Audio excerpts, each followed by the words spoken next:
Hello guys, എല്ലാവർക്കും lavender echo ഫാമിൻ്റെ പുതിയൊരു വീഡിയോയിലേക്ക് സ്വാഗതം. അപ്പോൾ നമ്മൾ ഇന്നത്തെ വീഡിയോ എന്താണെന്ന് വെച്ചാൽ, നമ്മുടെ ബെറ്റാസ് ബ്രീഡായി ഒരു 3 ആഴ്ച കഴിഞ്ഞതിന് ശേഷം നമ്മൾ ഏത് ടാങ്കിലോട്ടാണ് ഇറക്കുന്നതും പിന്നെ ആ ടാങ്ക് സെറ്റ് ചെയ്യുന്ന രീതികളും അതിനെയൊക്കെ കുറിച്ചുള്ള ഒരു വീഡിയോ ആണ് ഇന്നത്തെ നമ്മുടെ വീഡിയോ. അപ്പോൾ വീഡിയോ നിങ്ങൾക്ക് ഇഷ്ടപ്പെട്ട് കഴിഞ്ഞാൽ നമ്മുടെ ചാനൽ ഒന്ന് സബ്സ്ക്രൈബ് ചെയ്യുക, തൊട്ടപ്പുറത്ത് കാണുന്ന ബെല്ലൈക്കൺ ഒന്ന് എനേബിൾ ചെയ്താൽ നമ്മളിടുന്ന ഓരോ വീഡിയോസും നിങ്ങൾക്ക് നോട്ടിഫിക്കേഷനായിട്ട് ലഭിക്കുന്നതായിരിക്കും.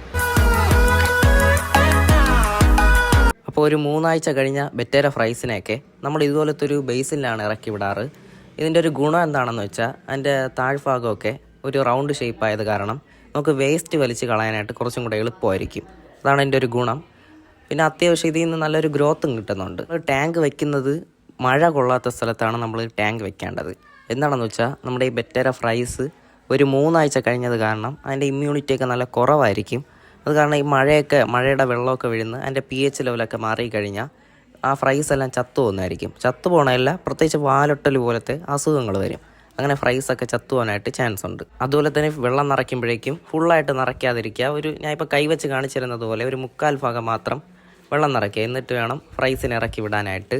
ഫുള്ളായിട്ട് നിറച്ച് കഴിഞ്ഞാൽ നമ്മുടെ ബെറ്റേര ഫ്രൈസിന് ഓക്സിജൻ്റെ ഒക്കെ കുറവ് കാരണം ഫ്രൈസ് ചിലപ്പോൾ ചത്തു പോകാനായിട്ടുള്ളൊരു ചാൻസ് ഉണ്ട്. അതും കൂടെ ഒന്ന് ശ്രദ്ധിക്കുക.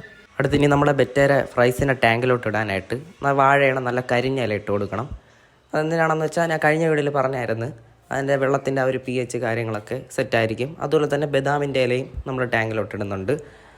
പിന്നെ ബദാമിൻ്റെ ഇലയും വാഴയിലയുടെയൊക്കെ ഇടുമ്പോഴേക്കും നല്ലോണം കഴുകിയിട്ട് വേണം ടാങ്കിലോട്ട് ഇടാനായിട്ട്. കാര്യം എന്ന് വെച്ചാൽ അതിൽ ചെറിയ ചെറിയ അഴുക്കുകളൊക്കെ കാണും. അതും നമ്മുടെ ടാങ്കിലോട്ട് ബാധിക്കുന്നതായിരിക്കും. അതുകൊണ്ട് കഴുകിയിട്ട് വേണം ടാങ്കിലോട്ട് ഇടാനായിട്ട്.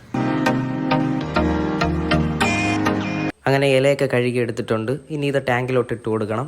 ടാങ്കിൽ ഇട്ട ഉടനെ തന്നെ നമ്മൾ ഫ്രൈസിനെ ഇറക്കി വിടല്. ഒരു 3 ദിവസം നമ്മളതിൽ ഇതുപോലെ ഇട്ട് വെച്ചതിന് ശേഷം മാത്രം ഫ്രൈസിനെ ഇറക്കി വിടുക. അല്ലെങ്കിൽ ആദ്യമേ തന്നെ ഈ ഇല ഇട്ട ഉടനെ തന്നെ ഇറക്കി വിട്ട് കഴിഞ്ഞാൽ ഫ്രൈസ് എല്ലാം ചത്തു പോകുന്നതായിരിക്കും. അപ്പോൾ അതും കൂടെ ഒന്ന് ശ്രദ്ധിക്കുക. അങ്ങനെ 3 ദിവസം കഴിഞ്ഞപ്പോഴേക്കും ഇലയൊക്കെ നല്ല രീതിക്ക് കഴുകിയിട്ടുണ്ട്. നമ്മൾ തീരെ നല്ല അഴുകാനായിട്ട് വിടൂല. അതിന് മുമ്പ് തന്നെ ആ ഇലകളെല്ലാം എടുത്ത് കളയുന്നതായിരിക്കും. ഇനി ഒരു 5 ദിവസം കൂടെ ഇതിലിട്ടിട്ട് ആ ഇലകളൊക്കെ അഴുകണനുസരിച്ച് നമ്മളെടുത്ത് കളയും. എന്നിട്ട് പുതിയ ഇല ആഡ് ചെയ്ത് വരും. അതിൻ്റെയൊക്കെ വീഡിയോ നമ്മൾ അടുത്ത് ചെയ്യുന്നതായിരിക്കും. നമ്മുടെ ഫാമിലി ഇതുപോലെയുള്ള ബേസിൻസിലാണ് നമ്മൾ ബ്രീഡ് ചെയ്യാറ്. ഒരു റെക്റ്റാങ്കിൾ ഷേപ്പും അല്ലാതെ റൗണ്ട് ഷേപ്പിലുള്ള ബേസിൻസിലും നമ്മൾ ബ്രീഡ് ചെയ്യുന്നുണ്ട്.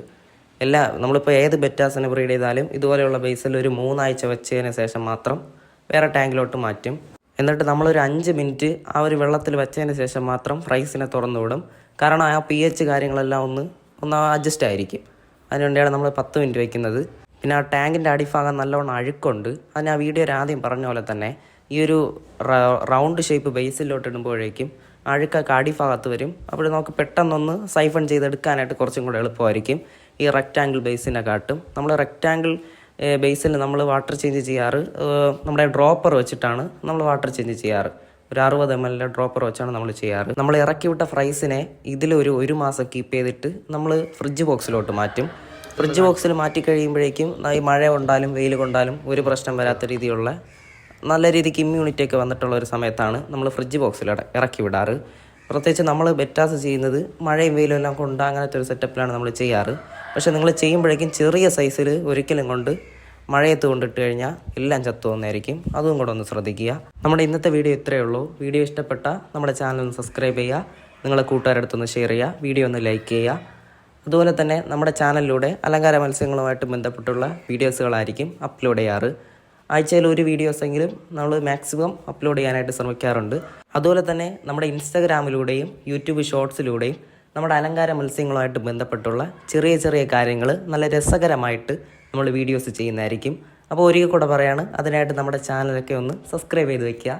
തൊട്ടപ്പുറത്ത് കാണുന്ന ബെല്ലൈക്കണൊക്കെ എനേബിൾ ചെയ്തിട്ടാൽ നമ്മളിടുന്ന ഓരോ വീഡിയോസും നിങ്ങൾക്ക് നോട്ടിഫിക്കേഷനായിട്ട് ലഭിക്കുന്നതായിരിക്കും.